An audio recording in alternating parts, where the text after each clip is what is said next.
Hi everyone, my name is Angela and this is going to be my August reading wrap up. I read more than usual for me in August because I am unemployed. What do you know? Not having a job lets you read more books.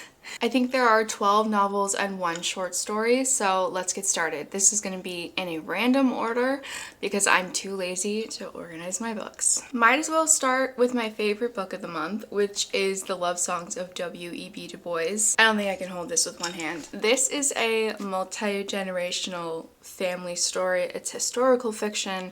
Some of it is set in the 90s and early 2000s. Some of it is set in the 19th century, I believe. We are on a plantation during slavery for some of this book, so if that's something that you don't want to necessarily be reading about, that is in here. Major content warnings for SA in this book. This book covers some very dark topics, but I thought the writing was phenomenal. I was completely sucked into this story.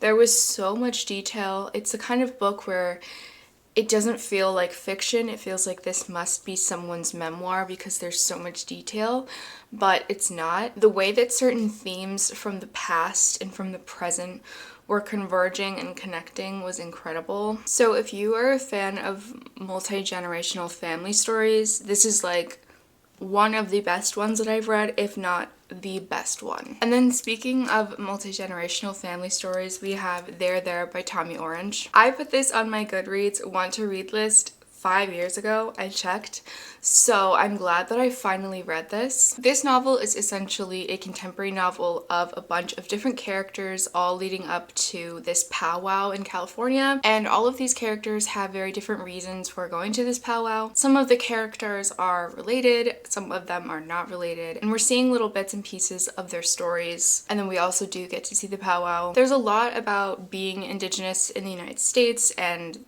what that identity looks like, and how some people feel like they're not Native enough to have that be part of their identity. There was a lot about Oakland, California, which I'm assuming is where the author himself is from. I ended up giving this 3 stars. I thought the prose was really lovely and I did enjoy the character work a lot, but I feel like the structure of the novel wasn't for me. It's a pretty short novel. It's just under 300 pages. And we're following a lot of characters, and so we never got a lot of time with any one particular character, and I think that didn't quite work for me, but I would recommend this, and I will definitely read his new release called Wandering Stars. Continuing with the Orange books, we have 9 Liars by Maureen Johnson. This is the 5th book in the Truly Devious series. I adored the first 3 books in this YA mystery series, and then books number 4 and 5 are, I think they weren't originally supposed to be a part of the series, and she decided to keep writing within this friend group and within this world. So the Truly Devious series takes place at this high school called Ellingham Academy in Vermont, and it's basically a school for gifted kids, and admission is free, so if you get in, it's because they think you are particularly special and gifted. And so Stevie's niche interest is true crime and solving mysteries, and so in this one they're actually going on a week-long trip to London, and she kind of encounters a manor home mystery murder, kind of like a classic Agatha Christie rich people in a manor getting murdered kind of thing that happened in the 90s, and so she actually ends up trying to solve this case. I thought that this mystery was pretty poorly done. I found myself being very underwhelmed by how everything wrapped up and all of the reveals. It just felt like it didn't quite work. But I do really love the characters in this book and the author's writing, so I gave this 3 stars, but the mystery aspect wasn't very good. Speaking of disappointing books, we have The Last Chance Library by Freya Sampson. Listen, this one is on me, okay? I had never heard of this book. I picked it up on a whim. I saw that it was published by Berkley, and so I bought it in 2022, and I finally picked it up. This is a story of a librarian in this small English town, English village, and she is basically faced with the fact that the council is going to shut down her local library, and so she and the members of the community are trying to save it. It sounds cute, right? And our main character, June, is supposed to be this kind of shy, traumatized woman who really struggles opening up after the death of her mother, and she doesn't really put herself out there at all. So this is also supposed to be a story of her like growing and like putting herself out there, but some of the things that June gets herself into are so ridiculous. She has absolutely no ability to stand up for herself. Like in the most ridiculous scenarios, she has no backbone. It was coming off as pathetic, and I hate to say that because it's like, you know, I don't want to be calling a female character who's like trying to better her life pathetic, but she was written pretty pathetically. So I gave this one 2 stars. I thought the author's writing style was good. And I thought the setting was cute, but it just tonally was weird. It wasn't cozy enough to be a cozy book. It wasn't serious enough to be like a hard-hitting contemporary. So 2 stars. Next we have a teeny tiny short story by Madeline Miller. This is Galatea. It's essentially the story of a woman who is a sculpture brought to life by the man who sculpted her. This is a story about misogyny and ultimately like what women are expected to be, and I thought it was really beautiful. I gave it 5 stars. It doesn't have the 5-star weight of something like the love songs of W.E.B. Du Bois, because this is a short story, so this is not going to be like in my favorites of the year or anything, but as a short story, it's definitely 5 stars. I really liked this.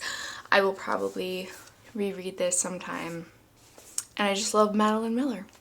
Don't we all? Another author who writes beautifully about women is Maggie O'Farrell, and this is The Marriage Portrait. This is a historical fiction that takes place during Renaissance era Italy, and our main character Lucrezia is the daughter of an important titled man. She lives in Florence in the Palazzo as a child, and when she's about 13 or 14, she learns that she is to be married off to this duke. The duke is about 25 years old, so obviously this is really nasty, but this is something that happened back then, unfortunately.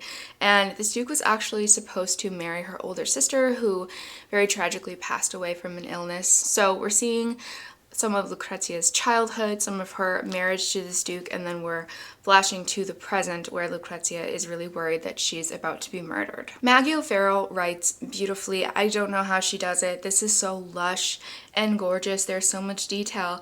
I definitely had to use Google a lot to look things up because I didn't know some of the words and some of the Italian terms, but I will say, like, I don't mind doing that, especially when I feel like it adds to the story, and I thought it really did. Lucrezia is such an incredible character. She had so much depth. I found myself loving her. I was rooting for her so hard, and she's clearly like such a brilliant, neglected person. This book had me thinking a lot of thoughts. I gave it 4.5 stars, and I really loved this. Next up is a book that I really wanted to love but ended up not being for me, and that is Disoriental. This is translated from the French by Tina Cover. I picked this up on a whim from Half Price Books last year in September, actually. In this story, Kimia is telling the story of her family, and they had to flee from Iran to France because of some political violence. Her parents are activists, and it's not safe for them to be in Iran anymore. Kimia also reflects on different family members, and she kind of tells these scenes where she wasn't actually there. She just like heard the stories from someone else, so it's really kind of about her entire family. And at the end of this book, we have more of Kimia's life in Paris as an adult. She is a queer woman. She's like a punk rocker, and I believe it's either in the 90s or the early 2000s, and I really loved that part of the book, and I really wish that that was more the focus instead of like random stories from her family. So I ended up giving this one 2.5 stars. I was really bored throughout a lot of this, and I can appreciate the writing and the translation, but unfortunately this one was not for me. On a more positive note, I finished up the Poppy War trilogy this month. So first I read The Dragon Republic, which I gave 4.5 stars, and The Burning God, which I gave 4 stars. If you don't know what the Poppy War is, it is a military fantasy series that is largely based on China and some of its history, especially with the Japanese and the English. This series is very dark and political. It obviously talks a lot about war and genocide and colonization. Definitely heavy content warnings for this series. You're not really able to read this and just have like a fun breezy time. That's not what this is meant to be, but it certainly is very engaging and entertaining. I noticed that I often like the middle book of a trilogy the best, and that was the case in this trilogy as well. I thought the last book was really good, but it wasn't quite that 5-star energy for me, and that's okay. I'm really glad that I read this series, and I would highly recommend it. And yeah, I read this whole series this year, and I'm really proud of myself for actually finishing it. And then speaking of fantasy books that I enjoyed, we have The Raven Boys by Maggie Stiefvater. If you know Kayla from Books and Lala, she has a channel membership that I'm a part of, and we are doing a Raven Boys read along. I feel like the best way to describe this story is to tell you the vibes. So we have like Appalachia, we have psychics, we have magical forests, we have private schoolboys, we have an obsession with Welsh kings, an obsession with magic and the possibility of magic being real, old churchyards and ghosts. Even though this book doesn't actually take place in the autumn, I think it is a perfect fall read, and I'm actually going to be reading the next book right now. It's the 1st of September, so I'm super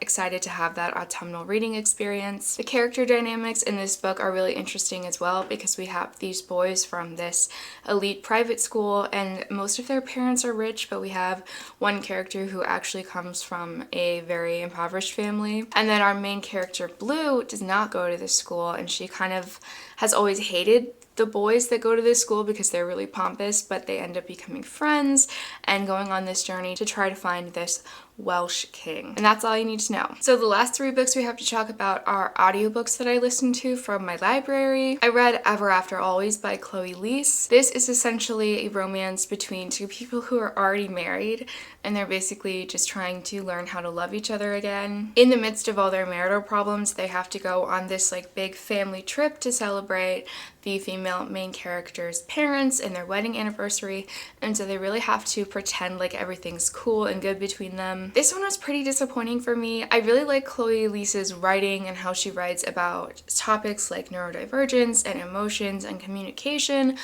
but something about the dynamics just didn't really do it for me, and I will definitely keep reading in this series because I love the family dynamics for sure, and I think she has another 5-star in store for me, but this one wasn't quite for me. Next we have Heartstone, which I also gave 3 stars.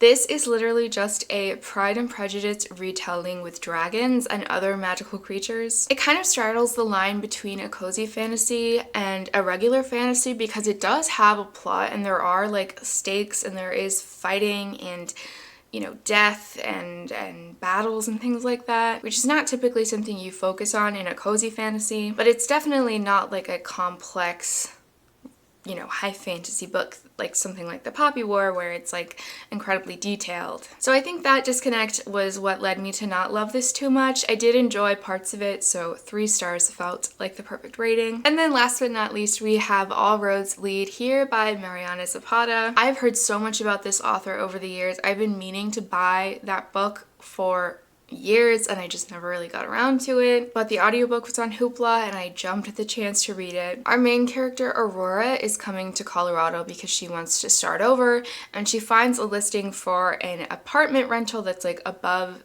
this person's garage, and when she gets there, the owner of the house is like, "What the fuck are you doing in my house?" And they find out that the man's teenage son is actually the one who put up the listing, not the man. And his name is Rhodes, and he is very upset about this. He told his son like many times that he did not want anyone living near them like this. And so we're watching Aurora go on these hikes to honor her mom, who actually died on a hike in Colorado. This is actually her hometown and she hasn't been here in a long time. And she gets a job at like a outdoor recreation store, and it's just like a very like slice of life story of her trying to rebuild her life, and she's also getting to know Rhodes and his teenage son, and it is a slow burn romance, so you know, they're not making out on page 40, okay? Like, it takes a long time, but I really enjoyed this. Again, 4 stars. It wasn't quite like a perfect romance for me, but I was very impressed at her ability to keep me entertained for those like 600 pages. Those are all the books I read in August. If you got to the end of this video, thank you so much. Don't forget to subscribe if you want to see more bookish content from me, and I hope you have a great week.